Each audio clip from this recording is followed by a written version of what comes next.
প্রথমেই মাশরুমগুলোকে আমার পরিষ্কার করে নিতে হবে, কারণ এর মধ্যে অনেক মাটি এবং নোংরা আরও লেগে থাকে, ধুলোবালি। সেগুলোকে পরিষ্কার করার জন্য কিভাবে কি করতে হবে সেটা আমি বলে দিচ্ছি আপনাদেরকে। প্রথমে এটা আমি একটু ধুয়ে নেব রাফলি। এরপর এগুলোকে আমি এই যে স্টেমগুলো, মানে যেগুলোকে কাণ্ড বলা হয়, সেইগুলো আমি খুলে নিলাম বড়গুলোর। তারপর ঠিক এইভাবে লক্ষ্য করুন আমি কি করছি, ওপরের যে ছালটা, পাতলা ছালটা, সেটা খুব সাবধানে ধরে এইভাবে টেনে এগুলোকে ফেলে দিতে হবে। তাহলেই ওপরের যে কালো অংশটা, এটা কিন্তু একেবারে বাদ হয়ে যাবে আর একদম ধবধবে সাদা মাশরুমটা বেরিয়ে আসবে। কিন্তু এগুলোকে অনেক বেশি জলের তোড়ে ধোবেন না, খুব আলগা হাতে ওপরেরটা ধুয়ে ফেলতে হবে আগে, যাতে ছাড়ানোর সময় গায়ের ময়লাগুলো ভেতরে আর না লাগতে পারে। তো এইভাবে আমি বড়গুলো করলাম। ছোট যেগুলো হয় সেগুলো কিন্তু আপনারা গোটা রাখতে পারেন, এবং কাটিংয়ে দেখিয়ে দিচ্ছি ঠিক কিভাবে সেগুলোকে কাটতে হবে। কিন্তু এই ছালগুলোকে না ফেললে আপনি কিন্তু পরিষ্কার মাশরুমটাকে পাবেন না। আর যারা আগেই পান পরিষ্কার মাশরুম, তাহলে তাদেরকে এই ছালটা ফেলারও দরকার পড়ে না।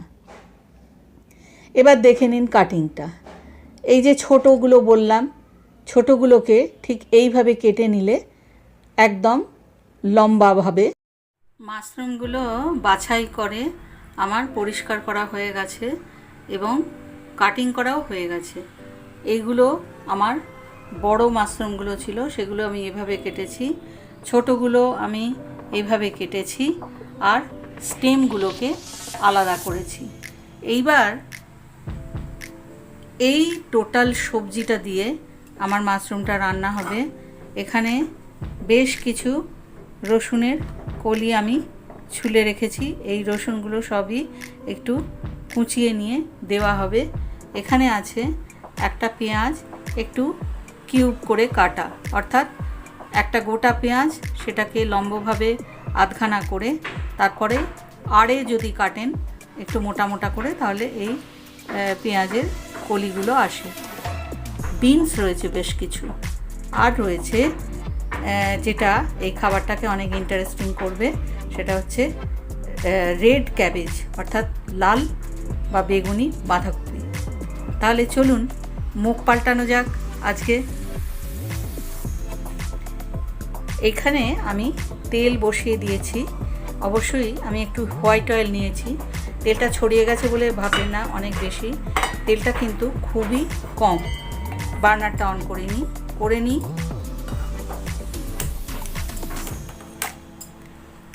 এইবার তেলটা গরম করে, রান্নাটা যেমন সহজ রান্নাটা করতে, তেমনি রান্নাটা অনেক সময় কমও লাগে। অথচ রোজের আমরা আনাজগুলো যেরকম খাই তরকারি করে, ফুলকপি, বাঁধাকপি, আলু, পটল, কুমড়ো, ঝিঙে ইত্যাদি ইত্যাদি, গরমের এবং শীতের সবই সবজি, সেগুলোর বদলে আজকে এই রকম রান্নাটা যদি মাঝে মধ্যে করে নেন, তাহলে এইটার সাথে আপনাদের মুখ বদল হয়ে যাবে। তেলটা বেশ গরম হয়ে গেছে, এই ফ্রাই প্যানটা একটু বেশি তেতে ওঠে।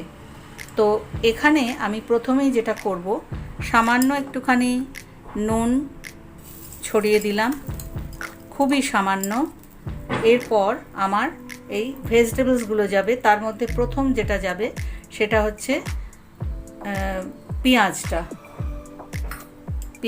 আমি একটু আগে ভেজে নেব।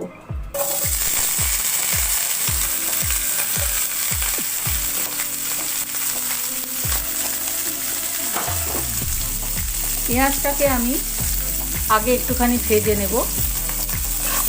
কিন্তু এই রান্নায় কিন্তু অতিরিক্ত কষানো বা অতিরিক্ত ভাজা করা এগুলোর প্রয়োজন পড়বে না, এবং করলে এর স্বাদটা যেমনভাবে আপনি পাবেন তেমনভাবে কিন্তু হালকা করলে পাবেন না, অর্থাৎ আমি কিন্তু হালকাভাবেই সবটা করে সিদ্ধ করব। এরপরে আমার যাবে এই বিনস, আমার অলরেডি হালকা ভাজা হয়ে গেছে। এবার যেটা যাবে সেটা হচ্ছে এই রেড ক্যাবেজগুলো। দেখুন কি সুন্দর কালারটা এসে গেল, যেন মনে হচ্ছে রঙিন একটা কোনো ছবি আঁকা হচ্ছে একদম ফ্রাই প্যানের মধ্যে। তো হ্যাঁ, সত্যি এভাবে রান্না করলে খুব পুষ্টিকরও কিন্তু হয়। ভীষণ কম তেলে এই রান্নাগুলো হয়ে যায়। আমি আগেই বলেছি খুব বেশি ভাজবো না আমি এটাকে, এবং আপনারা আস্তে আস্তে দেখতেই পাবেন আমি ঠিক কীভাবে রান্নাটা শেষ করছি। তো এইভাবে আমার আরও ক্যাবেজ রয়ে গেছে, সেগুলো দিয়ে দিই।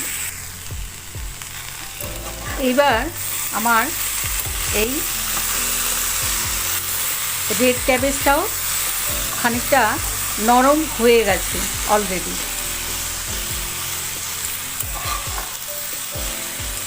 এবার আমার এই রসুনগুলো আমি এইভাবে কেটে রেখেছি।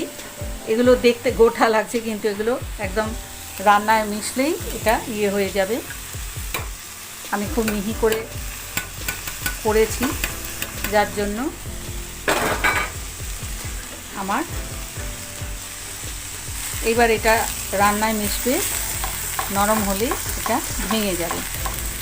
তো এই রসুনগুলো আমি একটু এর মধ্যে দিয়ে নিচ্ছি, দিয়ে মিশিয়ে নিচ্ছি জাস্ট, কোনোটাই কিন্তু আমি অতিরিক্ত। এবার আমি সমস্ত মাশরুমগুলো এর মধ্যে এক এক করে দিয়ে দেব।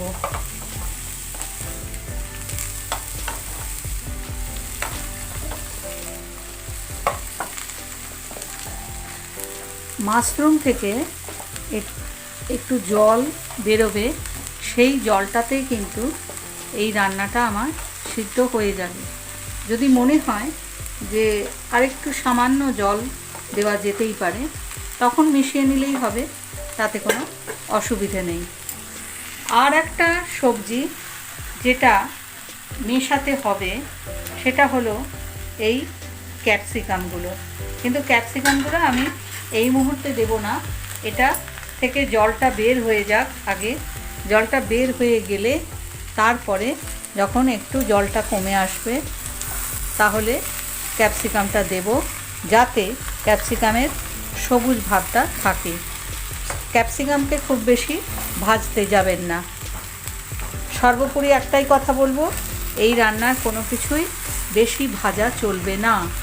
সুতরাং এই মাশরুমটা দিয়ে আপনি একটু সামান্য জল এখনই দিয়ে অপেক্ষা করতে পারেন মাশরুমটা নরম হয়ে যাওয়া পর্যন্ত। তারপরে শেষে ক্যাপসিকামটা ঢালতে হবে এই রান্নার মধ্যে। যদি মনে করেন ক্যাপসিকামটা তো তাহলে ভাজাই হলো না, তাহলে আমি বলবো ক্যাপসিকামটা সামান্য মানে কড়াতে একটুখানি তেল ব্রাশ করে এইভাবে নাড়িয়েও আপনি ওপর থেকে এটা ছড়িয়ে দিতে পারেন, তাহলেও কিন্তু খুব সুন্দর খেতে লাগবে এটা। কারণ এর গন্ধটা, স্বাদটা তো বটেই, এটা কিন্তু ভালো লাগবে খেতে। তো আমি সেই জন্য ঠিক সেইভাবেই এই ক্যাপসিকামটাকে আমি রান্নার ওপরে দিয়ে দেব, যাতে ক্যাপসিকামটা ঠিক এইভাবে, এটা কিন্তু মেশাবেন না, না মিশিয়ে এটা যদি আপনি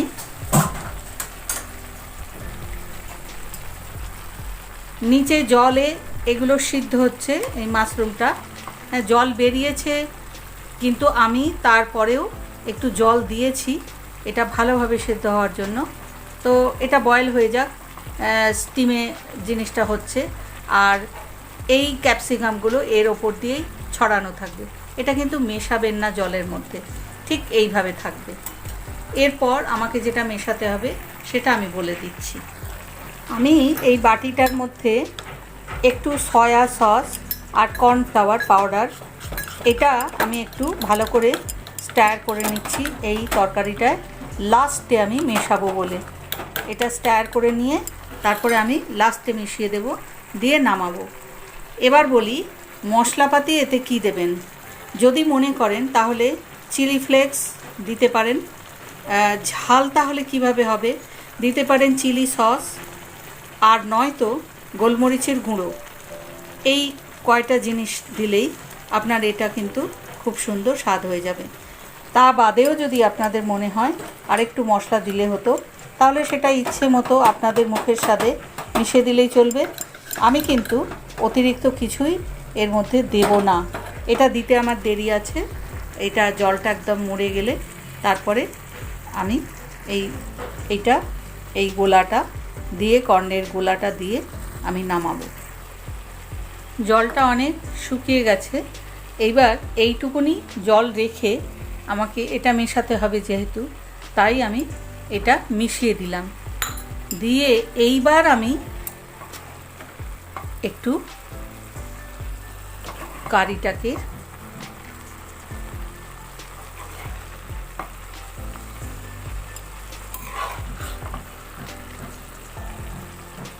এই কর্নফ্লাওয়ার গোলাটার সাথে একটু মিশিয়ে নিয়ে আমি বন্ধ করে দেব।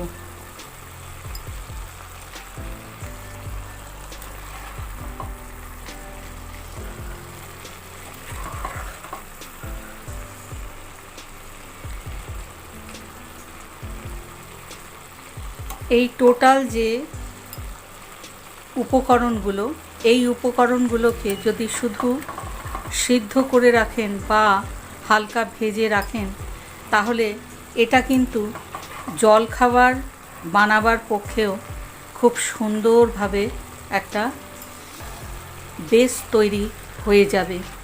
যেভাবেই আপনারা খান না কেন, খাওয়া যাবে একটা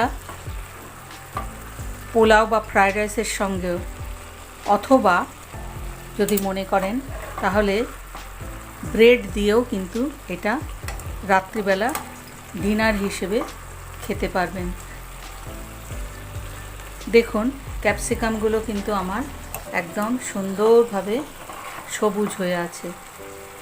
এর মধ্যে আমি কিন্তু আর নতুন করে নুন মেশাইনি, কারণ এতে যদি আপনারা সস মেশান তাহলে কিন্তু আপনাদের মাথায় রাখতে হবে সসে নুন থাকে, সুতরাং সেই নুনটা বাড়তি হয়ে যাবে যদি আপনারা না কমিয়ে রান্নাটা করেন। সুতরাং প্রথম থেকেই নুনটা সম্পর্কে সাবধান থাকবেন যাতে নুন বেশি না হয়ে যায়। সস মেশানোর পর যদি মনে হয় নুনটা বেশি লাগছে না, তাহলে অল্প নুন আপনাদের মুখের স্বাদে অবশ্যই দিয়ে দিতে পারেন। এখানে আমার মাশরুমগুলো সম্পূর্ণভাবে সিদ্ধ হয়ে গেছে।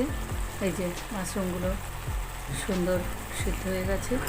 রান্না আমার একদম রেডি। আমি বার্নার অফ করে দিলাম। এখানে কিন্তু আপনারা আরও দুটো জিনিস মেশাতে পারেন, সামান্য একটু চিনি আর লেবুর রস, তাহলে কিন্তু খুব সুন্দর একটা স্বাদ আপনাদের খেতে লাগবে এই মিক্সড মাশরুম কারিটার সাথে। আমারহেসেল.com থেকে আমি মহুয়া। আজকে আপনাদের অনেক ধন্যবাদ আর নমস্কার জানিয়ে বিদায় নিচ্ছি। আবার আসবো কোনো দিন আমার এই ভিডিওর সম্ভার নিয়ে। নমস্কার, ধন্যবাদ।